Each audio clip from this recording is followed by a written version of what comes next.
Thank you for staying with us. The killing of more than 80 innocent villagers by a military drone strike at Tudun Biri in Igabi local government area of Kaduna State has continued to elicit reactions. As part of this, the Arewa Consultative Forum, ACF, has called for full investigation of the incident and compensation for the victims. In a statement by its National Publicity Secretary, Professor Tukur Muhammad-Baba, the group said it is deeply disturbed that such an operation could be executed in a densely populated area. Judy, we'll continue to talk about this, and then this is generating reaction. It is. Internationally. Even within our country, people are very angry. People are very angry, and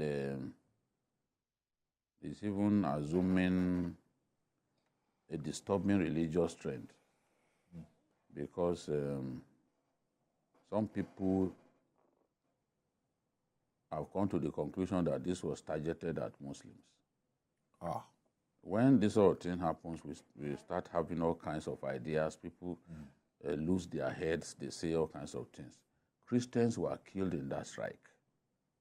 Even the district head. No, it's a community with both Christian and Muslim. So the district head admitted. The district head said they lost Christians and Muslims. Those ones don't want to hear that, look, this thing is about religion. No, they are mourning, they are angry. But some people are reading religious meaning to it that, look, this is deliberate. No, now, you cannot say it's deliberate.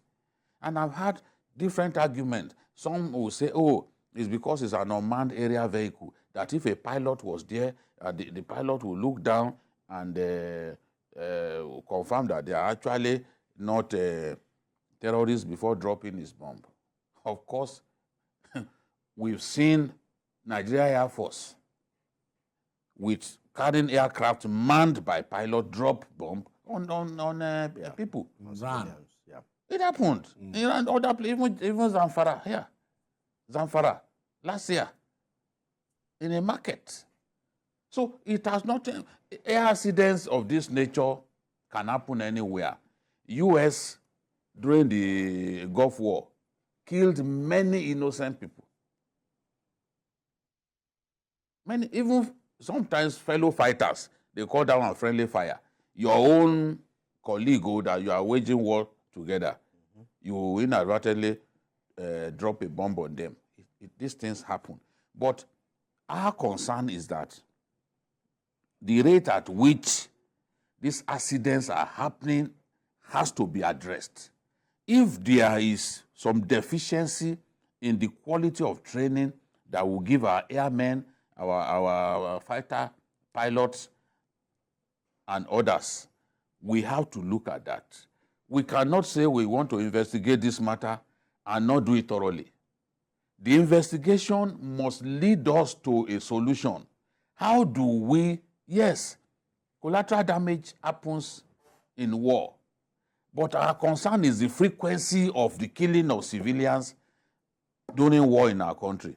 There's the one that happened in Nasarawa. People are not even talking about that one. It happened not long ago. Whether that one was fired by a drone or this thing or a fighter jet, we don't know. But one thing is, just as the chief of air staff said when I interviewed him some months back, for fear of collateral damage, it is only when it is absolutely necessary that you must carry out a bombing raid. If it is not absolutely necessary, don't even bother to do it. Because a situation in which bandits go and merge with people in a marketplace, and then you go and drop, because the intel that you got was that those people were there. What if they had left at that time? Or do you use these people as human shields? What if they had left? You know the problem? This one, unmanned area vehicle, you sent it on an errand. Honestly, it can. You sent it on an errand. If the situation changes, what is called battle ground dynamics, if it changes, what do? That is why, globally, the most preponderant cases of this kind of accidents usually by drones.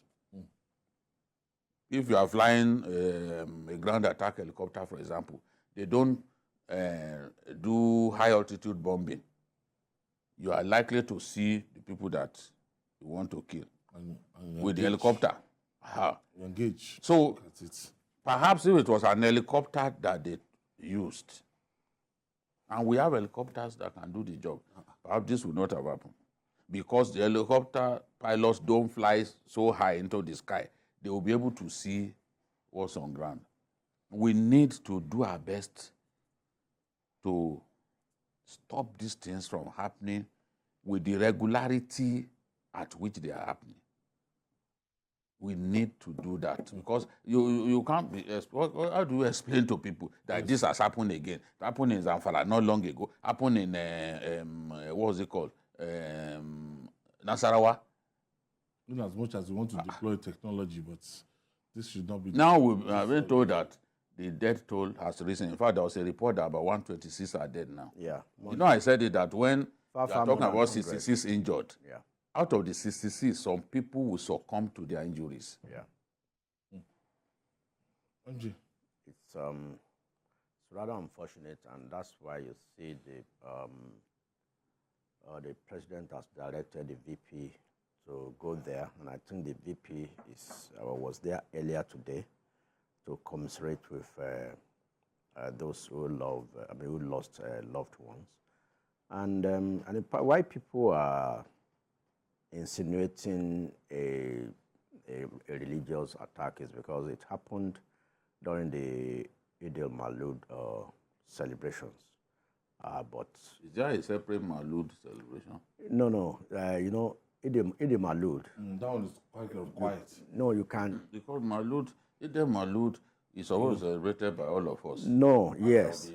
What is it called? We pick Public holiday. Yeah, no, we pick different days. Different mosques, different societies pick different days. Their own to is not commemorate. subject to public holiday now. No. It's to commemorate the birth of Prophet Muhammad, Eid al-Maulud. So you can choose a particular date you can even celebrate it even a month, 2 months after the celebration. We had a national public holiday. Yes, it happened. So that was what happened. But you know, in that part of the country, when they are celebrating Eid al-Maulud, you even see Christians join in the celebration, and I mean, some even passers-by. We are talking of a drone attack. So the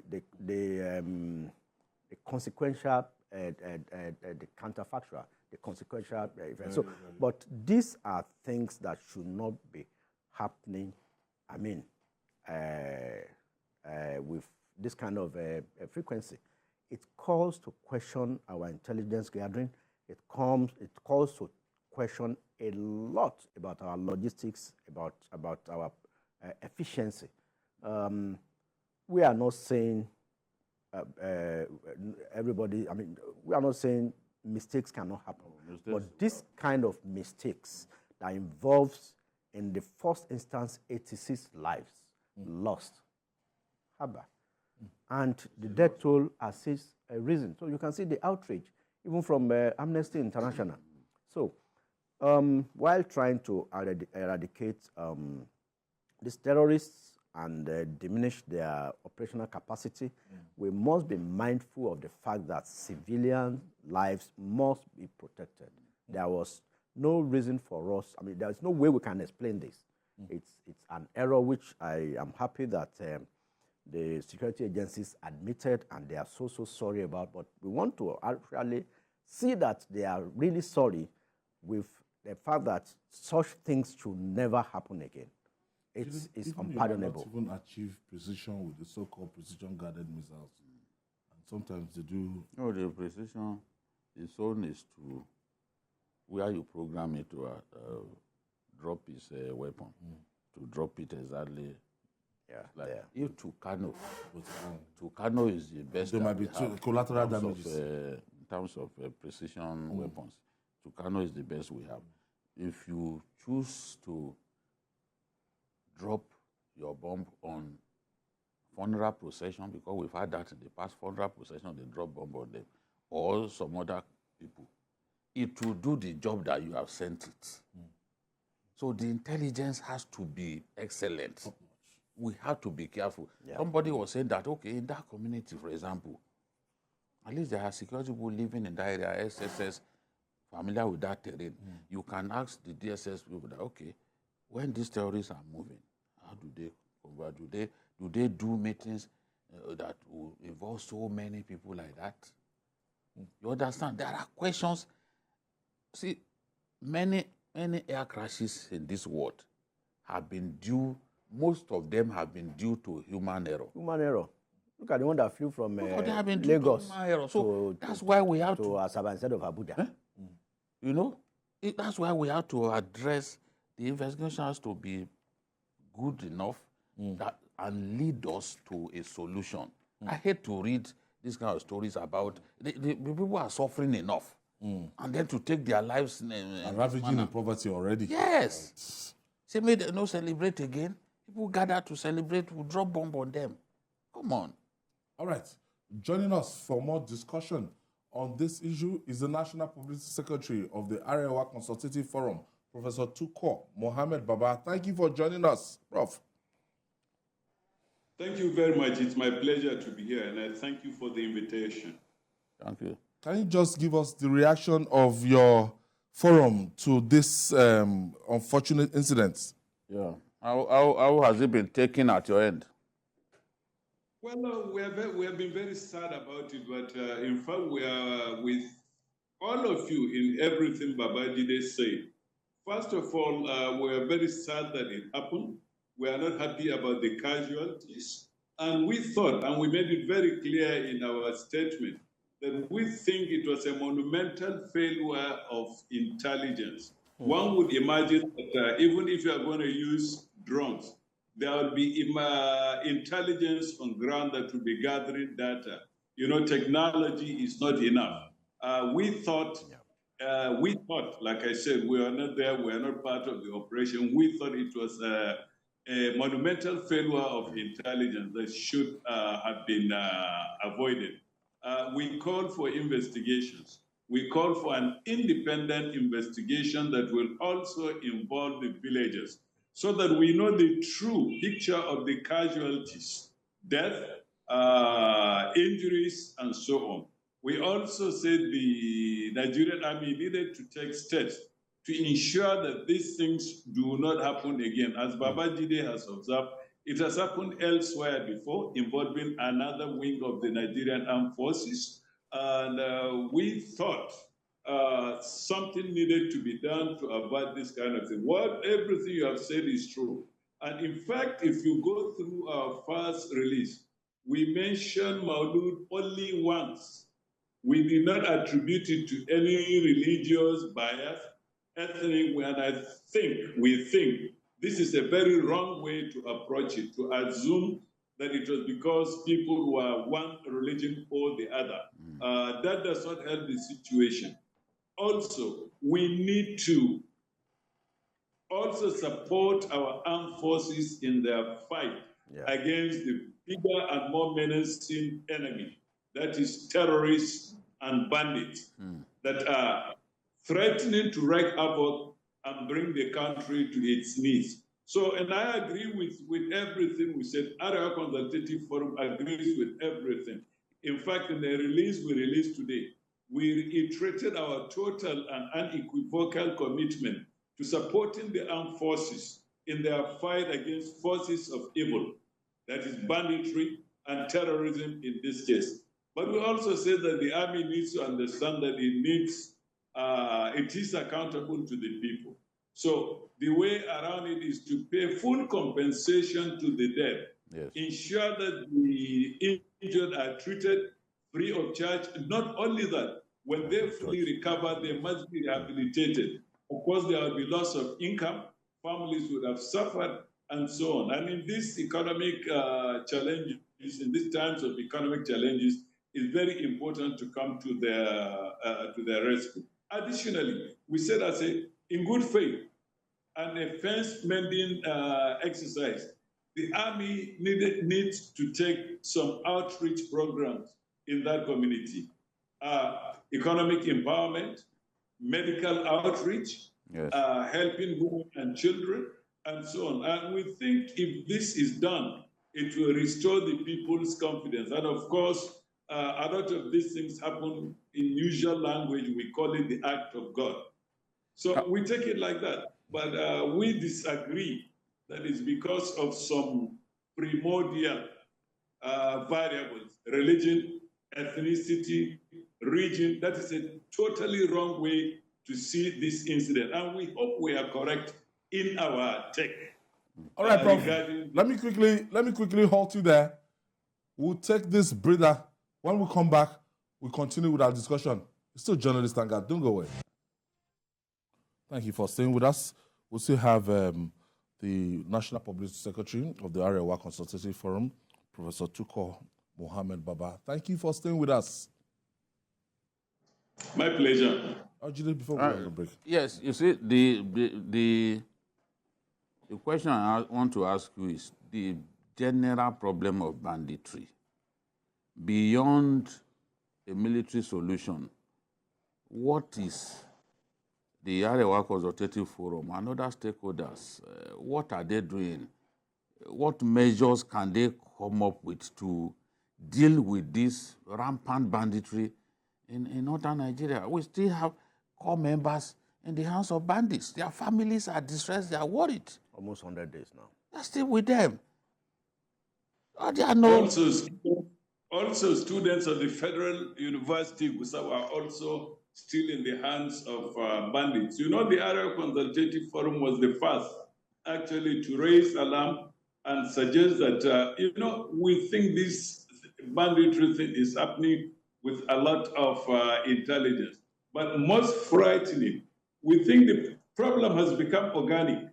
It is a chain business. We have informants, we have purveyors of weapons, and all kinds of things, and that is the most frightening. You ask, what are we doing about it? This is one of the things we are doing about it, raising awareness, asking questions, demanding action, and so on. The problem is dynamic, and we are also dynamic in our approach. I think maybe Babajide will, if you think back, you will see that you are seeing the face of a new Arewa Consultative Forum effective last July. Of course, the organization had been a bit comatose, but efforts are being made to revive it, and to revive it in a positive way, not just reactive. We want to be proactive. For example, we think that the problem cannot be resolved without a synergy between all the states affected, not just in the Northwest, all over. You cannot solve the problem in Katsina State without addressing it in Zamfara State, in Sokoto State, in Niger State, and so on. So we will continue to look at the situation as it unfolds because it affects people, and we are concerned about the human cost. And from time to time, we will advise government. Of course, we react to situations such as happen now. Like I said in the beginning, we have a total support, uncompromising support for our armed forces. Of course, this kind of incidents happen here and there. And we think by raising awareness about it, we're asking government to do everything it can to see that collateral damage is reduced to the barest minimum. Yes. If, it cannot be totally eliminated. But most of all, the federal government must go into synergy with the state governments at the broader level. At the local level, we think a lot of the folks that are affected, ordinary people, traditional authorities in northern Nigeria, ranging from the emir to the district head, to the village head, and so on, they have a lot of intelligence about the movements, the locations, and the whereabouts of these people. We think enough is not being done to harness that treasure trove of intelligence. Of course, like every system, we have some of the traditional authority, even religious authority, involved in the banditry. The Minister of State for Defense, a few days ago, came out to say most Northerners are involved. We agree with him that yes, it's not a question of Northerners involved, it's a question of people, and we should stop this people, we should stop giving labels to people other than the fact that they are criminals. When you start attaching labels to them, religious, ethnic, and others, yeah, then Prof. The root of the problem is taken elsewhere. Hello, Prof. The last administration of Buhari approached the issue of banditry and terrorism with by granting amnesty to some of these elements. But the Tinubu administration now has said, I mean, they want to resume the trial of these characters. How best do you think we can really approach this, especially with a group like yours, the Arewa Consultative Forum? I mean, how best do you think we can, it's because you are right in the middle of this, how best do you think we can approach this to reduce this menace, especially in the North generally? Careful plan. There are three ways, I think, in order of priority. Careful planning, number one. Careful planning, number two. Careful planning, number three. We shouldn't go on a hunt and pack this. And if we want to give amnesty, it has to be clearly defined. All parties to it must understand the sacrifices, the challenges clearly. And of course, there is a limit to everything. You cannot give amnesty to everybody. A blanket amnesty will not work. That is number one. So careful planning. So we know what we are doing, who we are doing. Look, these bandits, the banditry is not perpetrated by one organization. Yeah. In the Northwest alone, there are estimates that we have as many as 300 bandit groups. Wow. So if they have no such organization, you have to, how do we deal with that? It's a big industry. All right, Prof. We have to leave it like that. I want to thank you for your contribution, Professor Tukur Muhammad-Baba, the National Publicity Secretary of the Arewa Consultative Forum, ACF. Thank you for joining us today. Thank you very much for having me. All right, Jide, we have a very big problem with banditry and a bigger one with our military if they don't know, because this is making headlines internationally. Amnesty International is a big disaster. The big disaster. We don't know how many people are end up dying. Yeah, we don't know yet how many people this yes, thing will claim. We're not good. We're not too good in keeping and they say, at the end of the day, some were injured. They fled. They just brought them back to hospital yesterday. Yes. So we might be looking so up. Do you know up to how many people are in the bush who are there? Yeah, yeah. So it's unfortunate, but we have to find a way to solve this problem. Or as he said, reduce it to the BRS minimum. Yeah. The rate at which it's happening is a cause for concern. And I can understand why people are very angry. It cannot continue to happen in this manner.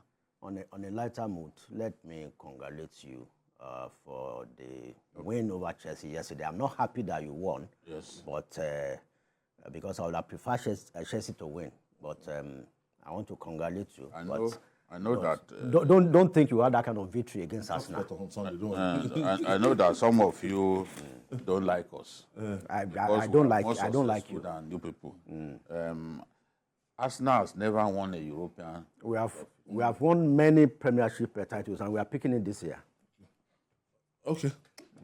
I don't want Jamil, my friend. don't just take me. It's okay. Just drag me. I agree.